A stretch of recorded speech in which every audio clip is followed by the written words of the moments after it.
السلام علیکم پیارے دوستو، اسلام کی باتوں میں آپ سب کو خوش آمدید۔ امید ہے آپ سب لوگ خیریت سے ہوں گے۔ تو چلیں شروع کرتے ہیں سیرت النبی کریم صلی اللہ علیہ وسلم قسط نمبر 4۔ پچھلی قسط میں قصہ بنی کلاب کا ذکر کیا گیا۔ ایک روایت کے مطابق انہی کا لقب قریش تھا، جس کی وجہ سے ان کی اعلی اولاد کو قریش کہا جانے لگا، جبکہ ایک دوسری روایت کے مطابق قصہ بنی کلاب سے 6 پشت پہلے بنی اسماعیل میں فہر بن مالک ایک بزرگ تھے جن کا لقب قریش تھا۔ خانہ کعبہ کی تولیت ایک ایسا شرف تھا جس کی وجہ قصہ بنی کلاب اور ان کی اولاد کو نہ صرف مکہ بلکہ پورے جزیرہ نما عرب میں ایک خصوصی عزت و سعادت حاصل ہو گئی، اور پھر اس قریش آل قصہ بنی کلاب نے خود کو اس کے قابل ثابت بھی کیا۔ قصہ بنی کلاب نہ صرف خانہ کعبہ کا جملہ انتظام و انتصاب کا بندوبست کیا، بلکہ اس سے آگے بڑھ کر مکہ کو باقاعدہ ایک ریاست کا روپ دے کر 6 مختلف شعبے قائم کیے اور انہیں قابل لوگوں میں تقسیم کیا، جسے ان کی وفات کے بعد ان کی پوتوں نے باہمی افہام اور تفہیم سے 6 شعبوں سے بڑھا کر 10 شعبوں میں تقسیم کر کے آپس میں بانٹ لیا، اور یہی نظام بعد نبوی صلی اللہ علیہ وسلم تک بڑی کامیابی سے چلایا گیا۔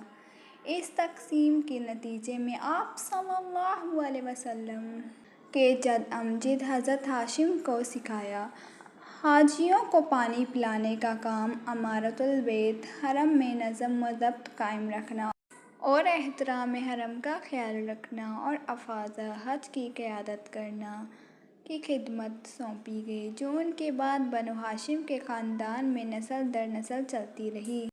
حضرت ہاشم بن عبد مناف قصہ بنی کلاب کے پوتے تھے، نہایت ہی جلیل القدر بزرگ تھے۔ انہوں نے شاہ حبشہ اور قیصر روم سے بھی اپنے سفارتی و تجارتی تعلقات قائم کر لیے تھے، جبکہ مختلف قبائل عرب سے بھی معاہدات کر لیے۔ ان کی اس پالیسی کی وجہ سے قریش کے باقی قبائل میں بنو ہاشم کو ایک خصوصی عزت و احترام کا مقام حاصل ہو گیا تھا۔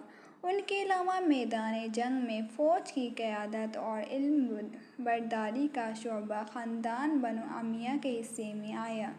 لشکر قریش کا سپہ سالار بنو امیہ سے ہی ہوتا تھا، چنانچہ حرب جو حضرت ہاشم کے بھتیجے امیہ کے بیٹے تھے، ان کے بیٹے حضرت ابو سفیان کو اسی وجہ سے قریش کے لشکر کی قیادت سونپی جاتی تھی، جبکہ حضرت ابوبکر صدیق رضی اللہ عنہ کے خاندان بنو تیم بن مروہ کو اشناق بیانی، دیوانی و فوجداری، عدالت، دیت و جرمانے کی وصولی اور تعیین کی ذمہ داری سونپی گئی۔ اس کے علاوہ شعبہ سفارت حضرت عمر فاروق رضی اللہ عنہ کے قبیلے بنو عدی کے حصے میں آیا۔ ان کا کام دوسرے قبائل کے ساتھ مذاکرات، معاہدات اور سفارت کاری تھا۔ بنو مخزوم جو حضرت خالد بن ولید رضی اللہ عنہ کا قبیلہ تھا، ان کے حصے میں قبہ و عنہ کا شعبہ آیا۔ ان کا کام قومی ضروریات کے لیے مال و اسباب اکٹھا کرنا اور فوجی سازوسامان اور گھوڑوں کی فراہمی تھا۔ قریش کے گھوڑا سوار دستے کا کمانڈر بھی اسی قبیلے سے ہوتا تھا۔ اپنا وقت آنے پر حضرت خالد بن ولید رضی اللہ عنہ نے مدد و شہ سوار دستوں کی کمان نہایت خوش اسلوبی سے سنبھالی۔ اسی طرح باقی 5 شعبوں کی ذمہ داری مختلف قبائل قریش کے حوالے کر دی گئی۔ جاری ہے۔ امید ہے پیارے دوستو آپ کو نبی کریم صلی اللہ علیہ وسلم کی سیرت مبارک پسند آ رہی ہوگی۔ اگر آپ کو پسند آتی ہے تو آپ کمنٹ میں لازمی بتایا کریں، اور ایپیسوڈ کو لائک کریں اور بہت سارا شیئر کریں۔